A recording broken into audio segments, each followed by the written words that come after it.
All right. And so with that, Colleen, I will turn it over to you. You should be able to share your screen as Nope. well. It says disabled. Oh, how about now? Yep. Okay, good. Okay. Give me just 1 second, everyone. I know I'm gonna have to switch.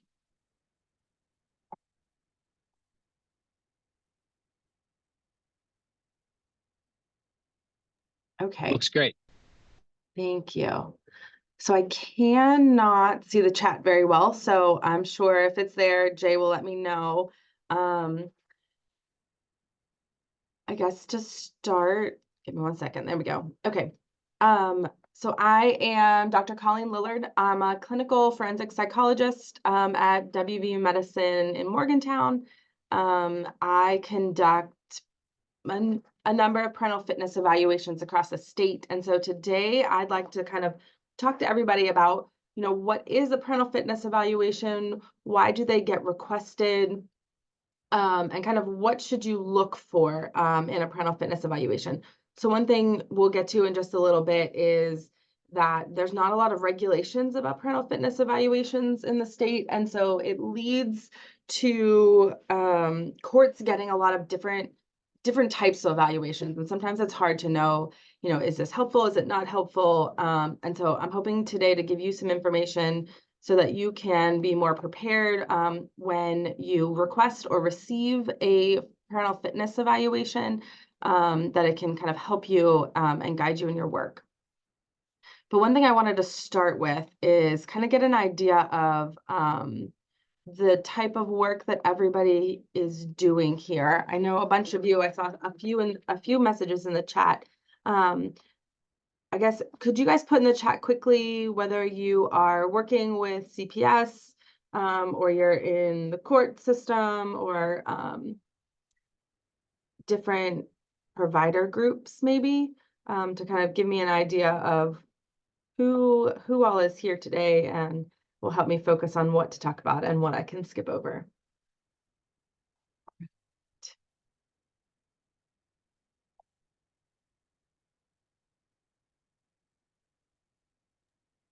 While you guys are putting that in the chat, I'll just kind of get started with a general overview about parental fitness evaluations.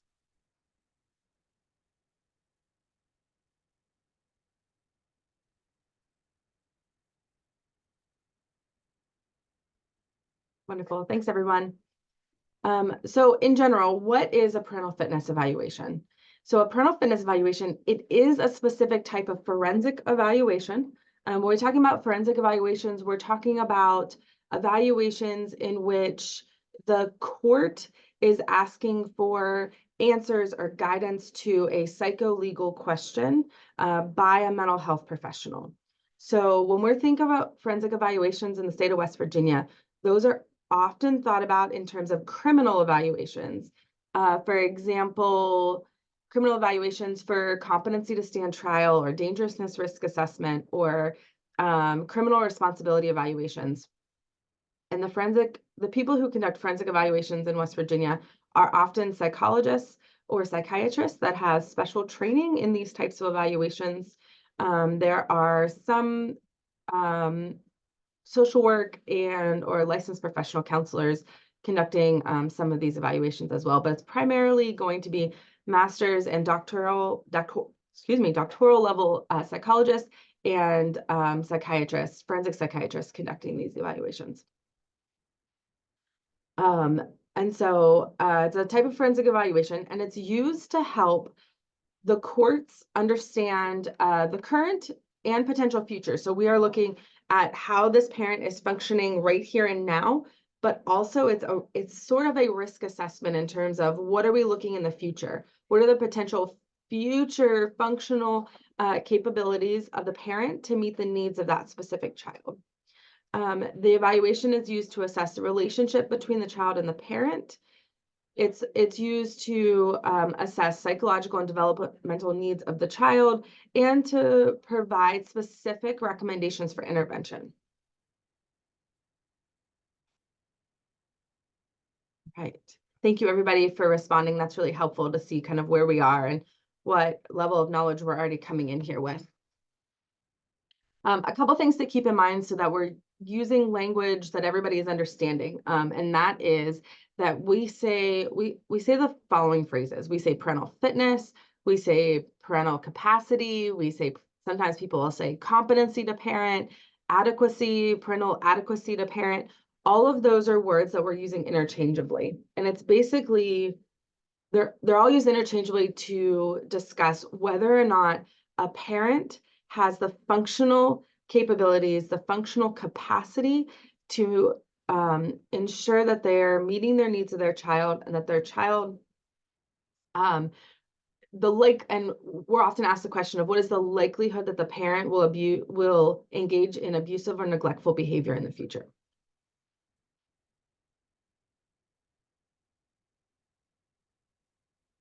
So why are parental fitness evaluations requested? And I apologize, I'm still getting used to the new language. Often initiated by CPS in West Virginia now, Department of Human Services, or DOHS, and the Bureau of Social Services, BSS, are involved in the requests for a parental fitness evaluation. They're also requested by guardian ad litems who are looking out for the child's best interest in child abuse and neglect cases, or they're requested by the prosecuting or defense attorneys, often prosecuting attorneys in abuse and neglect cases. When it comes to a parental fitness evaluation, we talked about that functional capability. And it's important to keep in mind that we are looking at whether that parent has the functional capacities or can gain the functional capacities in light of a mental illness. And when we say mental illness, we mean severe mental illness, intellectual disabilities, substance use disorders. All of those are kind of brought together, and the forensic evaluator should be connecting the two of them. They should be helping you understand, yes, this parent has a mental illness, and because of this mental illness, here's the likelihood that they will engage in abuseful and neglectful behavior in the future, and here's what we can do to mitigate the likelihood they engage in that behavior. You will sometimes see parental fitness evaluations just say, terminate parental rights, or parental rights should not be terminated. And that is really kind of not the overall goal. As an evaluator, the overall goal of that parental fitness evaluation is to provide the recommendations. What services could be put in place in order to help the parents meet those needs of their specific children? And so these are, of course, these are evaluations that are occurring in the context of child abuse and neglect cases. These are some questions that often get asked in parental fitness evaluations. What are the parents' mental health needs, and how do they impact the child? What intervention strategies might work best? And what effect would termination of parental rights have on the child? As I alluded to in the very beginning of my talk, it is very much the Wild West in West Virginia in terms of parental fitness evaluations. There are no standards, protocols, codes, laws related to parental fitness evaluations, except one line that states that judges are allowed to order a parental fitness evaluation and that the Department of Human Services now will pay for them.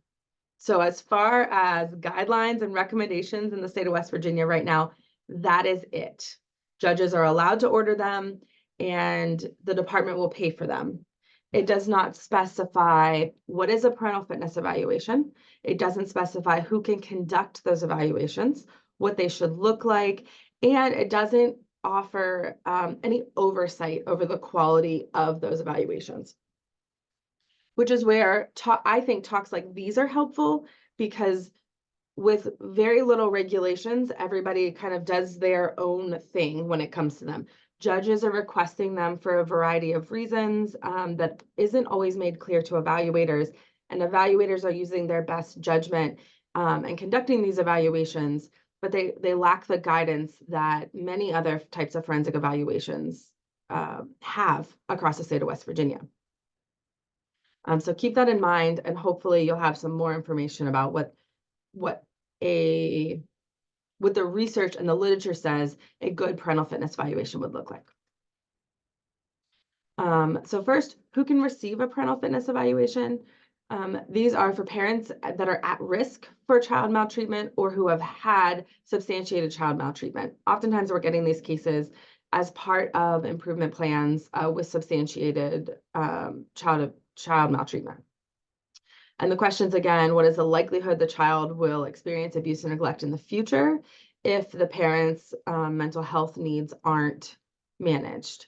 And what could cause, and those risks, the cause of those risks, we want to tie to mental illness. So question for the audience now. I saw that many of you are either working within CPS or working with families and clients who have cases of child abuse and neglect. And so I want to get some thoughts in the chat, or feel free to unmute and just and speak about these. But what are some reasons that you have requested or you've seen parental fitness is requested in the past? What are some of the types of cases in which parental fitness becomes a piece?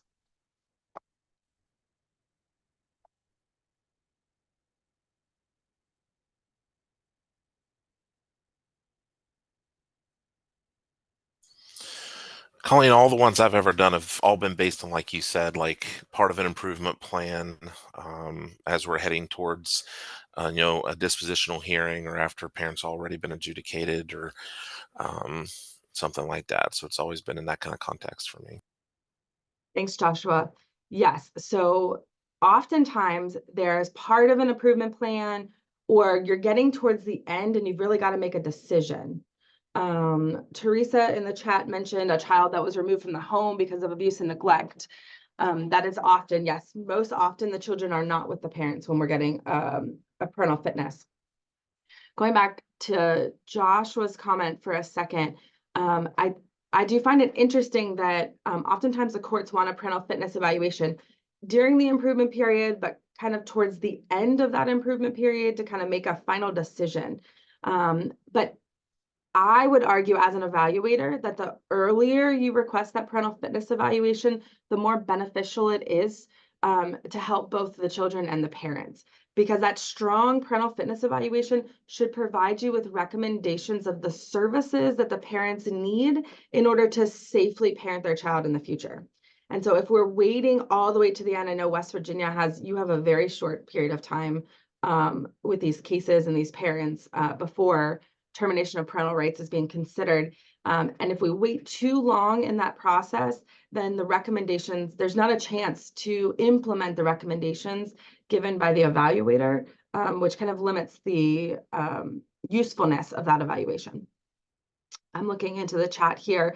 Beverly mentioned that when you have a parent that completes a parenting course and yet visitation is a challenge to ensure safety, trying to determine if the inability is based in mental health or intellectual IQ, intellectual disability that's affecting their ability to maintain safety. So that's a great reason for a parental fitness evaluation, when you're kind of really, things are challenging and you're not sure why they're challenging, and getting a better understanding of the mental health or maybe cognitive functioning of that parent.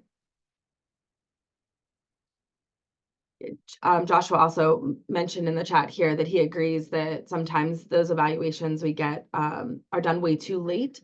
And I think some of that, it kind of goes back to not having those regulations, and oftentimes the courts not really understanding what value those evals could bring to them outside of, yes, this parent has a mental illness and their rights should be terminated or their rights shouldn't be terminated. But if we're using them to help guide services to implement with the families, then I think the earlier in the process those evals occur, the better off we are to actually help families. Any other thoughts? I know that the group that I work with here at WVU has seen parental fitness evaluations requested when parents are in recovery from substances, but there's a question if their substance use disorder could impact the child going forward. Which has often led to questions about medication-assisted treatments and what does substance abuse recovery look like? And that has come up quite a bit in some of our work groups here. Dr. Husted mentioned that he's seen patients evolve to CPS confused about the recommendations going beyond the scope of the evaluator's training. Dr. Husted, do you want to elaborate on your comment?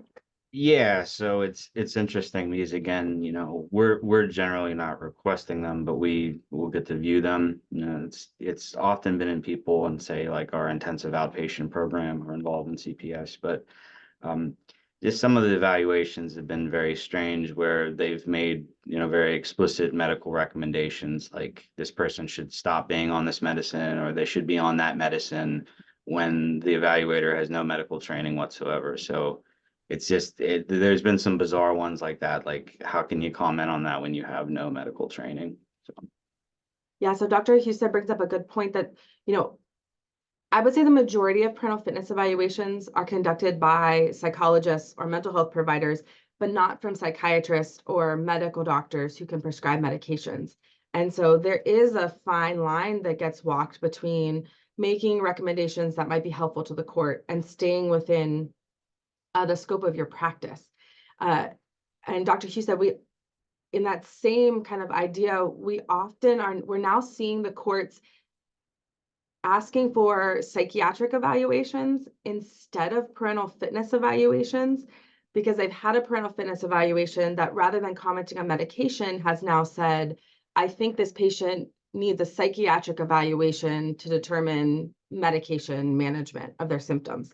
And then the courts are getting confused as to how do we get that, and they're requesting other forensic evaluations to assess for the psychiatric needs of that patient. And so I think it's confusing everybody kind of all around.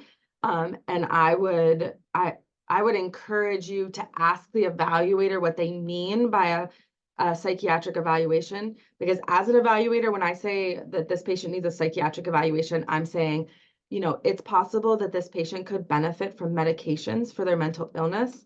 And as a psychologist, I'm not going to provide those recommendations.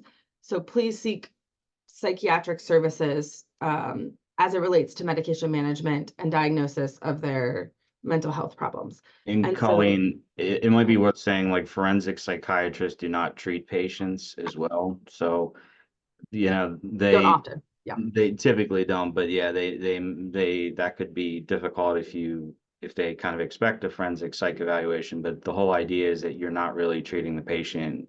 Typically, you remain very neutral. So it'd be better to see like a regular psychiatrist or an addiction psychiatrist. So. Absolutely. And oftentimes I think what happens is that, here at WVU, we have the ability, we have 5 forensic psychiatrists who could conduct these evaluations. And what happens is the parents end up getting a second evaluation that may or may not be necessary. So yes, educating the courts, helping them understand the difference between a parental fitness evaluation and a psychiatric evaluation.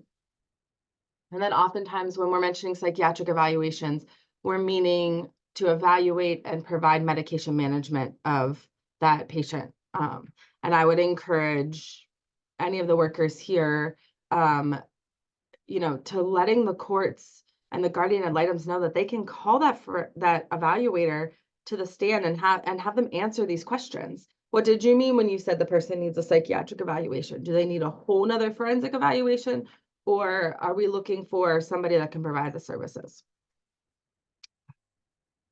Those are great reasons. Anyone else have any thoughts on when to request parental fitness?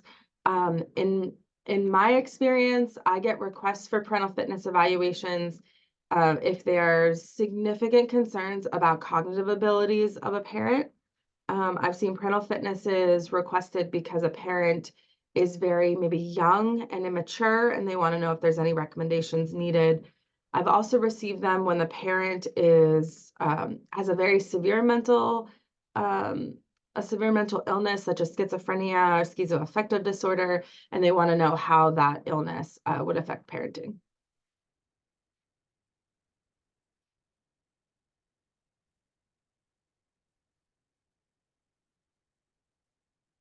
All right. So without getting too far in the weeds about case law, I want to touch a little bit on the history of parental fitness, what some of the important cases have said about parental fitness evaluations and parenting in general as it relates to these evaluations. And kind of the first, as we know, the courts like to use their Latin phrases, but parents patri is this idea that the country as a parent, and that's that the government has a strong interest in caring and nurturing children and people who can't function independently. So the government doesn't want to step on parents' rights, but they understand and they have a very strong interest in raising healthy and safe children. And so the government and the courts are willing to step in if they need to in order to keep children safe. And this really didn't start until about 1944 with a case called Prince v. Massachusetts. That's where the courts finally said parents do not have absolute rights to their children. They said parents very much have the right to raise their children, but not absolute rights. And they said that it was important to the court that the custody, care, and nurturance of the child resides first with the parents, whose primary function and freedom includes preparing them for the obligations that the state can't supply or hinder. So basically, the state can't care for every child, but parents don't have the right to parent if they're not going to keep the children safe. 1982, we have a Supreme Court case, Santosky v. Kramer, which basically said that if you're seeking to terminate a parent's rights, we have to use a higher burden of proof. We have to use clear and convincing evidence. The court has to use clear and convincing evidence and not a preponderance of the evidence. So the difference here is a preponderance of the evidence means more likely than not, about 50% sure that the parent's rights should be terminated. The court said that there's too much at stake, that that's not a high enough burden. And they said instead, that in order to terminate a parent's rights, you have to have clear and convincing evidence. In other words, you need to be about 75% certain that this parent is going to continue to place this child in an unsafe environment or situations if they maintain their rights. And the last one is one that I think comes up often. It may come up often in West Virginia, given that we have so many grandparents that are raising children. And this was a Supreme Court case in 2000 where the Supreme Court said that parents have the constitutional right to rear their children as they see fit, as long as there's no abuse or neglect. And this came about because the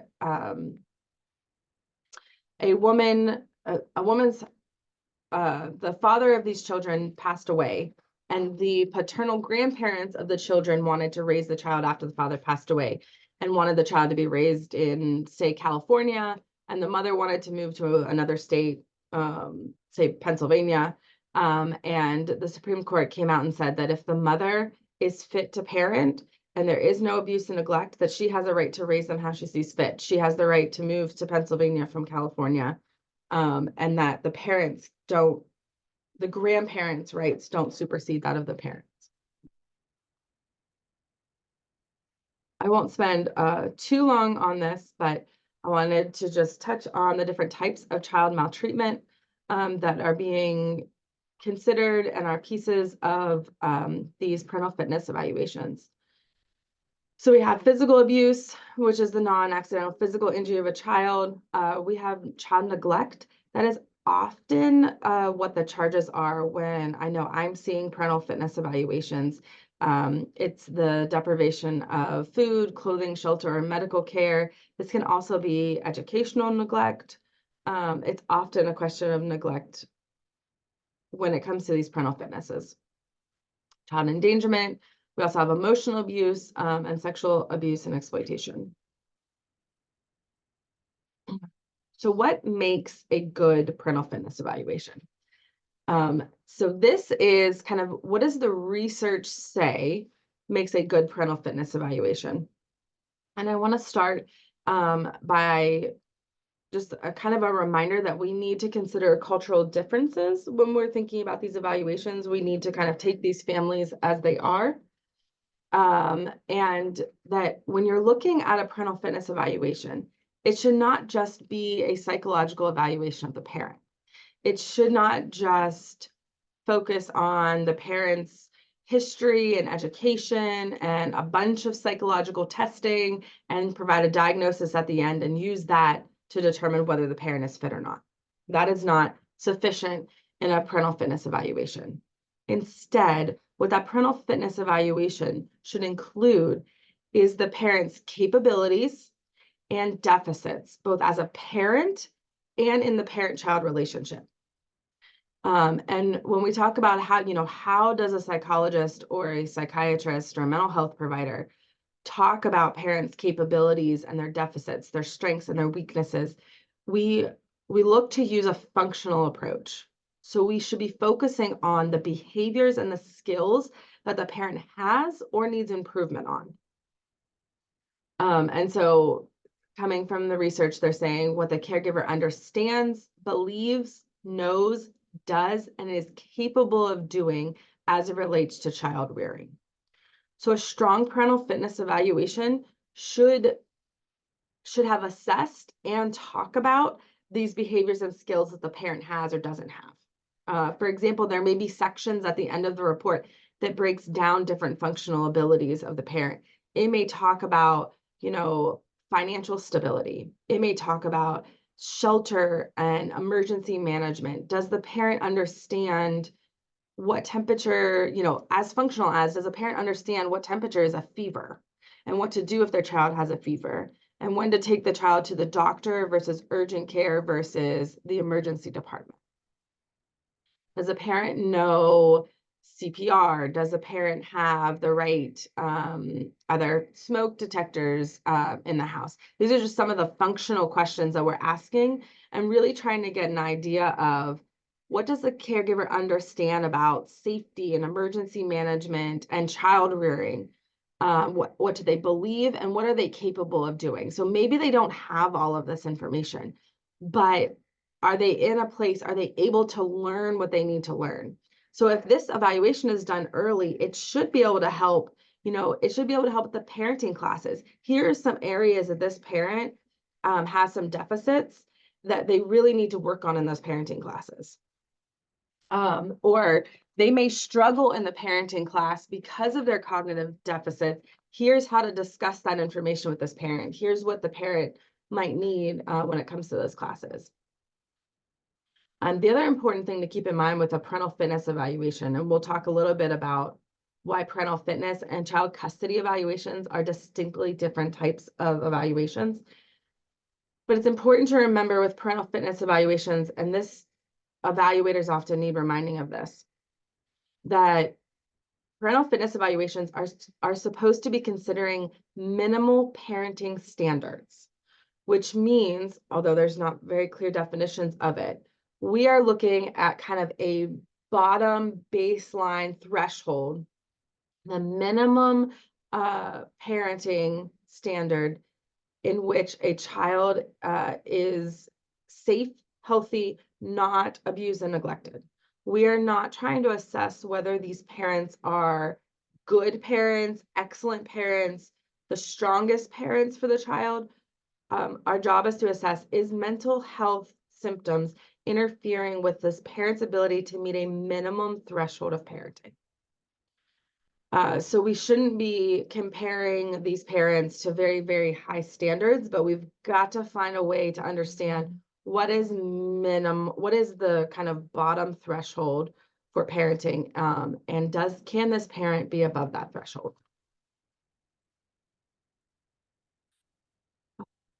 And so I did want to touch on why are these evaluations challenging for the mental health professionals? And there's a couple of reasons why I think the parental fitness evaluations are often avoided by many mental health professionals. One, I think, is that there's a confusion between parental fitness and custody. And mental health professionals are often advised to stay away from custody evaluations because they are your highest likelihood of being sued. they're the highest likelihood of you being placed in danger after an evaluation because someone is angry.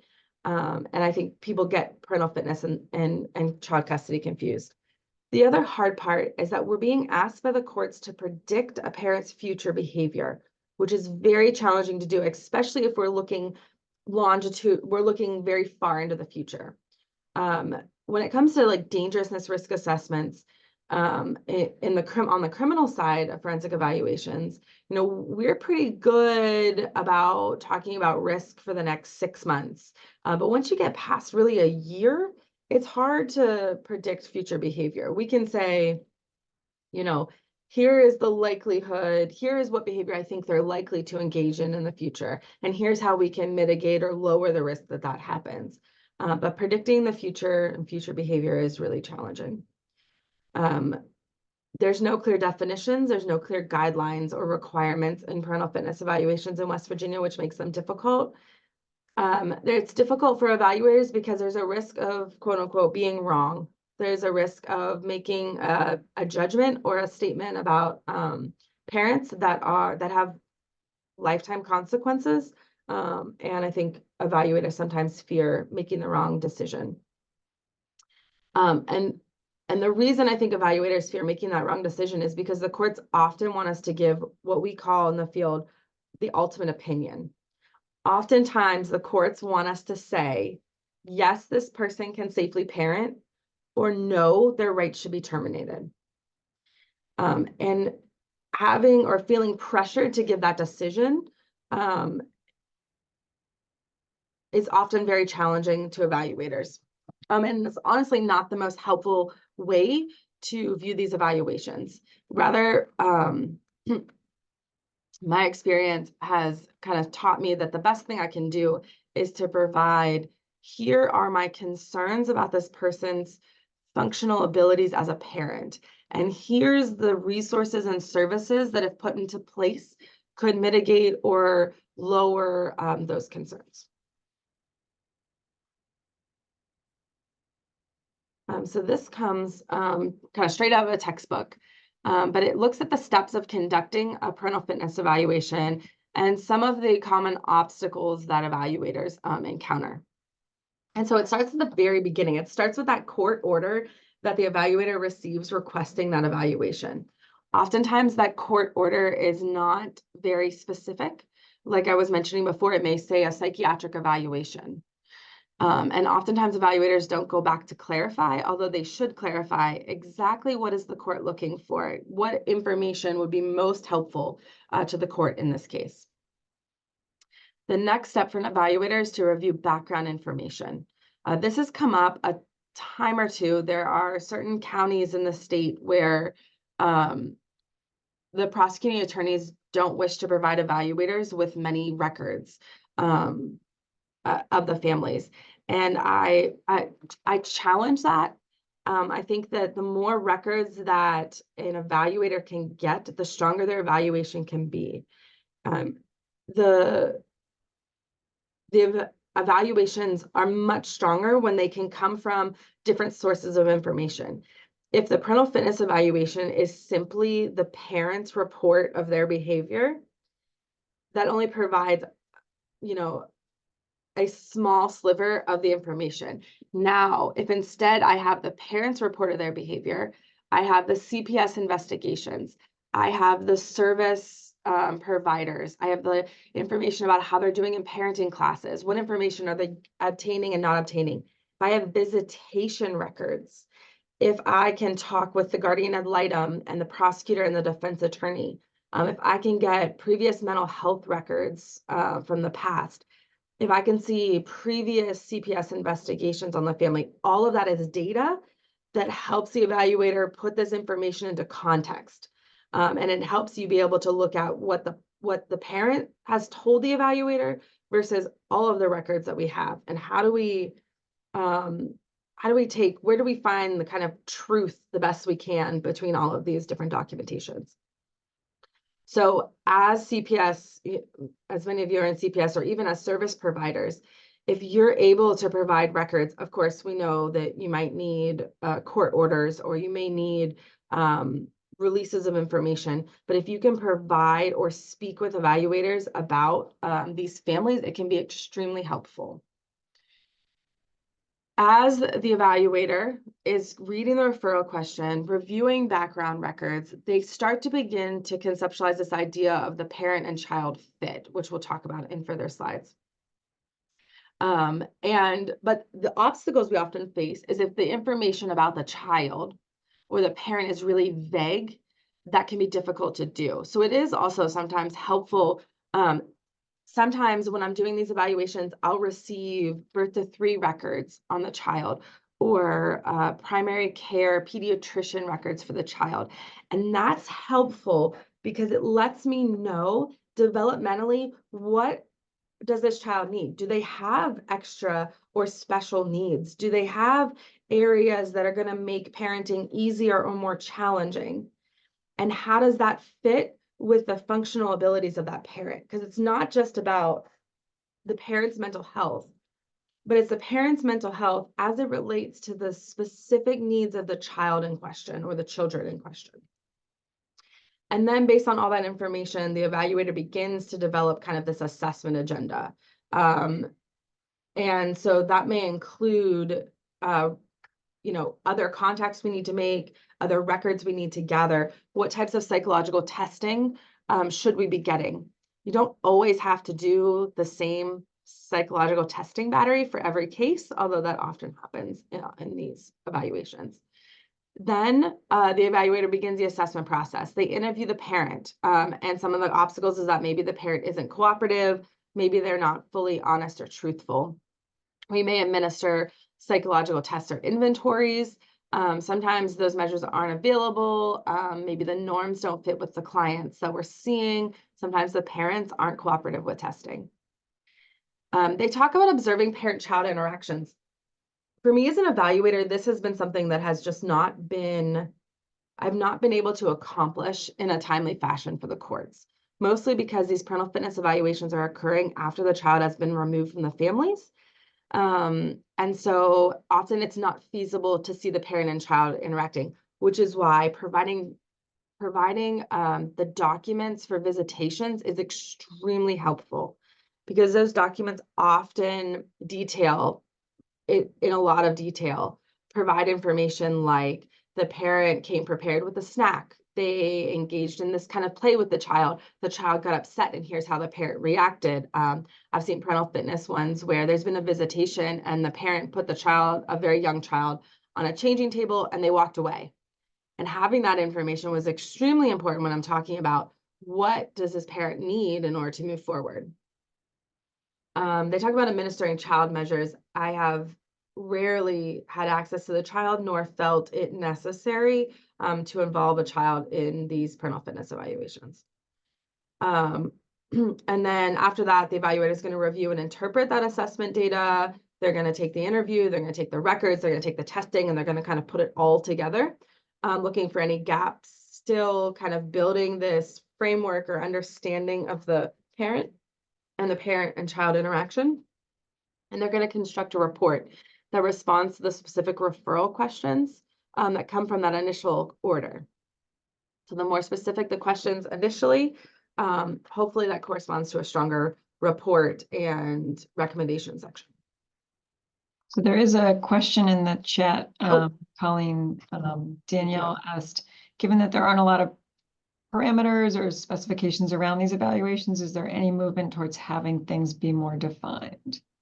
Great question. Yeah, it's a great question. I don't believe that there's any movement at the moment to have them more defined. I think every once in a while, we bring up the question of whether this is something that should fall under forensic services, which becomes very complicated. So I don't think that there's any systematic movement at the top of the Department of Human Services. Although I will say that kind of part of my goal is to help provide education and to spread the knowledge to the judges and the attorneys and guardian ad litems and CPS workers, and kind of taking a grassroots approach to provide some information that maybe could make some movement. But that is a great question. And if you have any thoughts or ideas on how to spark that movement, we'd be more than willing to hear them. As the CPS family law ECHO was kind of created with a group of us at WVU Medicine who had been seeing some issues with abuse and neglect cases and parental fitness evaluations. And so we're kind of have decided to, like I said, use that grassroots effort to try to improve the services as they go forward.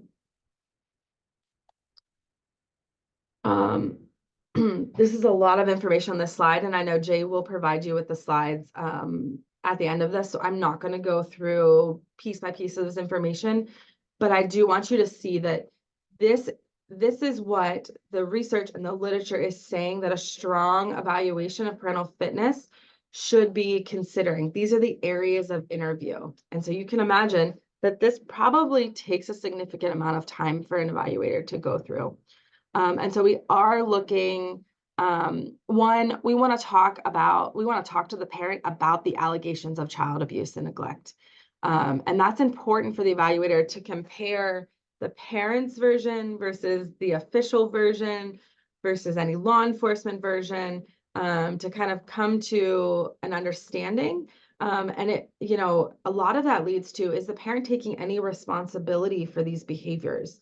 Have they made any efforts to move forward these, or how is their understanding of the events impacting them and their children? You want to get the parents, the kind of general understanding of the parents' current living situation, parents' personal background. We talk to them a lot about children and their parent and the parent-child relationship. You can learn a lot about parents by asking them to talk about each child individually and what information are they giving you and do they provide about that. And then, you know, hopes and expectations for dealing with the current allegations. It can be really telling when a parent says, well, my goal is to get custody back of this child, but not of these other children. And can they provide a reason, and what is the kind of their thought process behind that?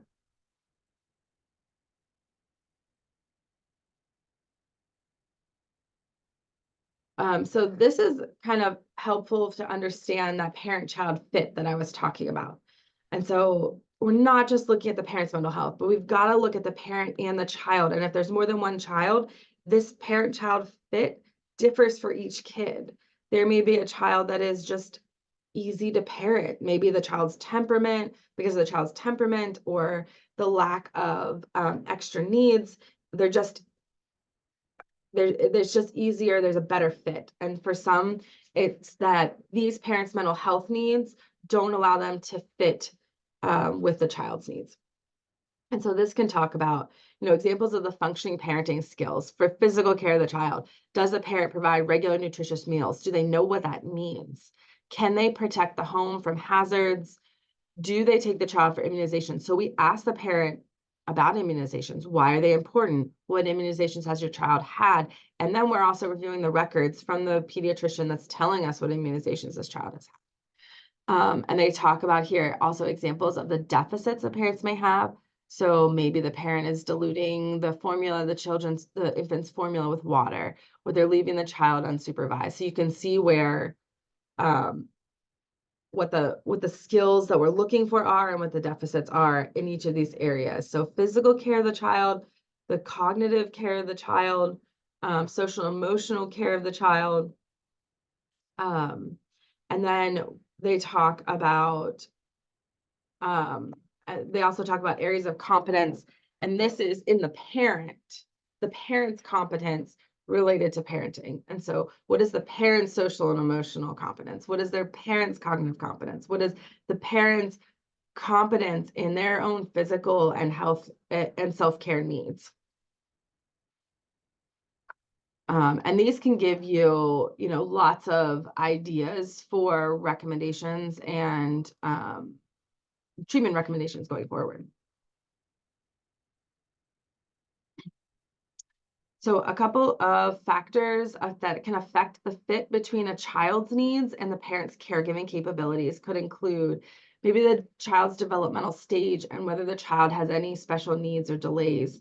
One thing that I've noticed in my parental fitness evaluations is that I often assess the parent for the developmental stage in which the children that they have are currently in.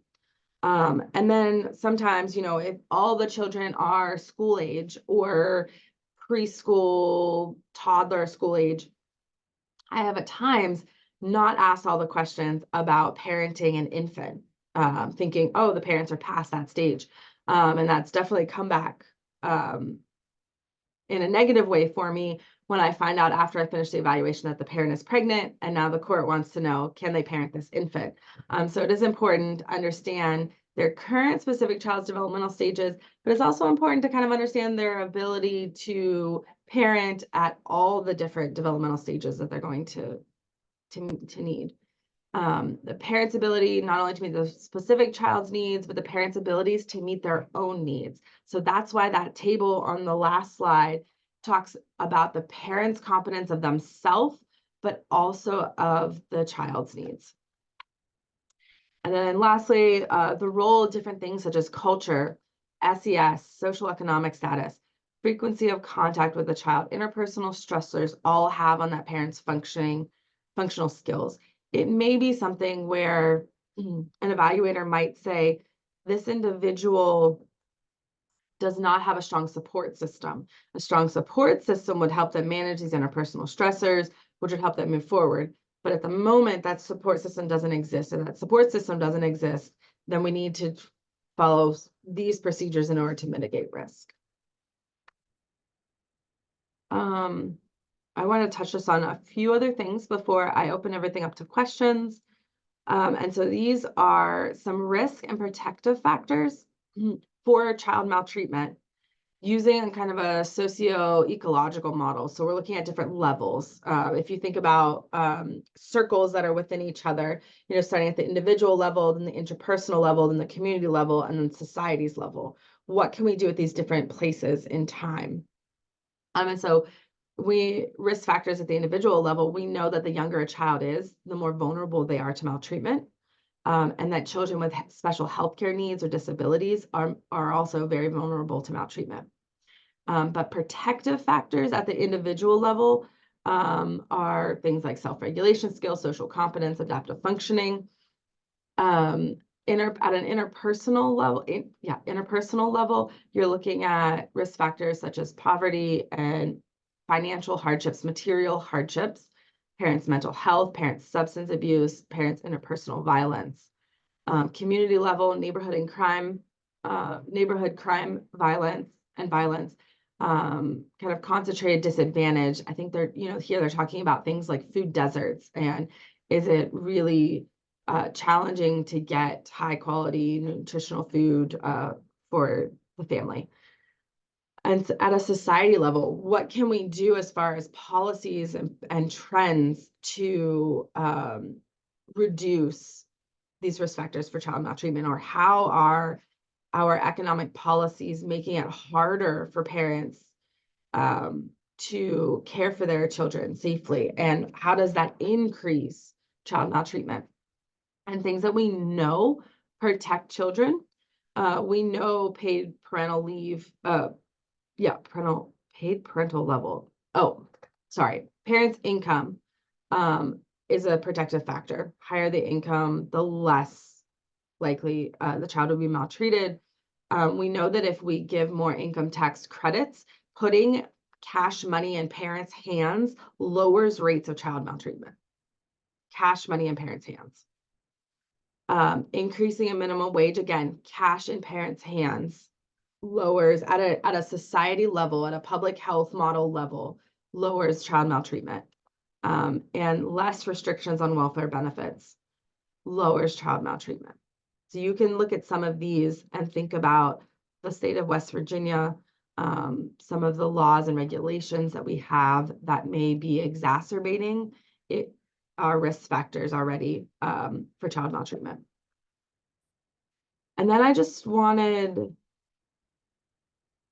wanted to touch quickly on on, I'm just going to leave this slide for you guys to take a look at, but this is a slide, this is a model of the intergenerational transmission of child sexual abuse. So this looks at how a mother who has a history of being sexually abused, how that can continue on into their children.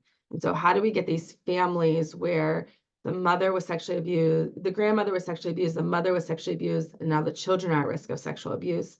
And how do we, so when we can build a model like this, we can also look at places to intervene. We can find places to stop this trajectory. We can strengthen relationships so they don't have an increased risk of a partner who may be an abuser. We can manage the mental health so that that's not an issue. So I thought that was a really interesting model. And I think that is all I have. You'll see a number of other slides on here that may be helpful to you that Jay will provide. So I apologize. I've taken almost all of our time up today. I have about 5 minutes. If anyone has any questions, comments, thoughts about parental fitness evaluations.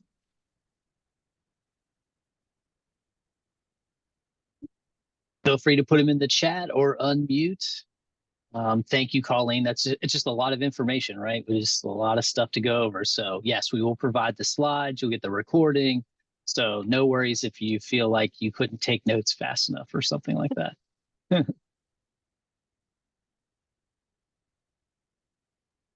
So I have a question. So in the Morgantown area, we have a group that does the parental fitness evaluations. And all of them, for any patient that I have worked with who's on medication for opioid use disorder, every time the evaluation comes back, it says that the patient should come off MOUD to get their children back. First of all, this is a violation of the American Disabilities Act, and it is not best practices. And Dr. Husted kind of touched on this with his comments earlier, but what do you recommend we do when that happens? I think it's challenging. I think that at a patient, at a parent level, because you're working one-on-one with those parents, I think this is where building stronger connections between the MDT and the therapists and treatment providers could help them understand. So if the therapists are coming to the MDTs and you get that parental fitness back, and the therapist or mental health provider can say, hey, this is concerning, then at that individual parent level, maybe we can stop any ramifications of that recommendation. I think that at a kind of, there's some system levels. I think that if people feel very strongly, you could always let the licensing board know, and they can see if they can address the issue with the evaluator. I think that at this point in time, outside of us being able to have more education or structure about the types of evaluations and what they should look like and not look like, I think that our goal of trying to educate people, the more times we can educate the guardian ad litems, right? Every one of these cases is going to have a guardian ad litem. Every one of these cases is going to have a CPS worker. Every one of these cases is going to have a prosecutor and a defense attorney. And so if we can start educating all of these groups about what is appropriate recommendation, what is not an appropriate recommendation, then my hope is over time we can help these judges and the court system really understand what is appropriate and not appropriate.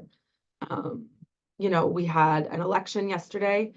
It's thought that almost half of our circuit court judges between retirements and the elections are going to turn over. So we have an opportunity now to really engage in that advocacy and education on the level of the court system to really help them understand this is what you should be looking for. This is not an acceptable recommendation. This is a good recommendation. And then there's a question and a couple comments in the chat.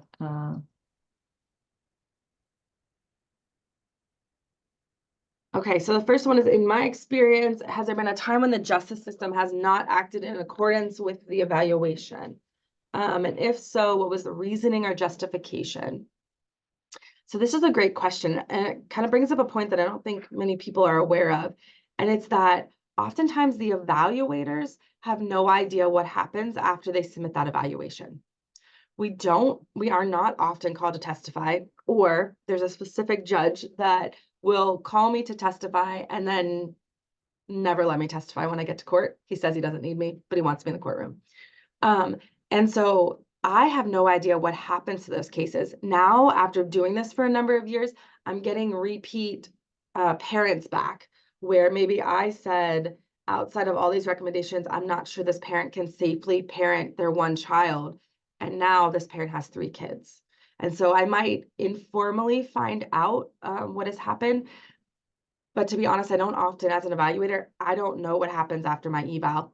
I don't know if the courts misinterpret what I say, if they understand it, if they agree, if they disagree. There's no feedback to the evaluators, which I think hurts the process in a way, because I would hope that most of our evaluators would take feedback well, and that if they knew, you know, my evaluations are recommending X and that's not happening, and then this is the consequence, that might be really informational. So Daniel, I don't have a great answer for you because I often don't know what happens.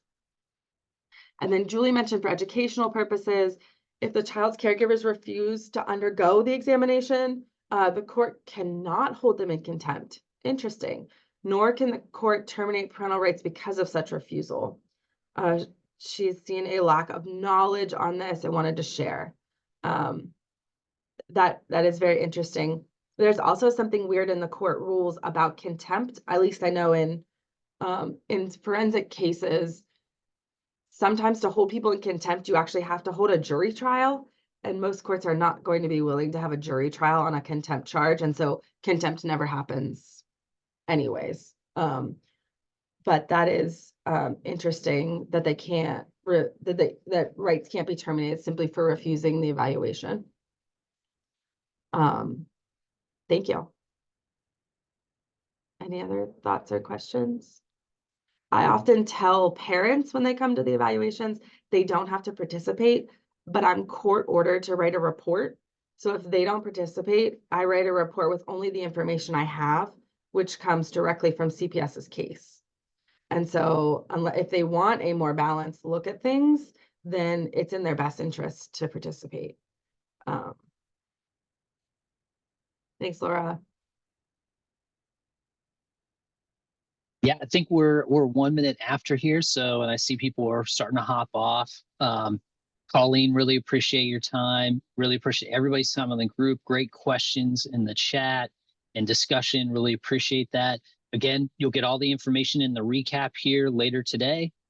So if you have any information or questions or anything like that, please let us know. We will see you on June 19th around integrating peer support. And that's going to be from Preston Lee. So be on the lookout for more information on that. All right. See you in a month. Bye, everyone. Thank you.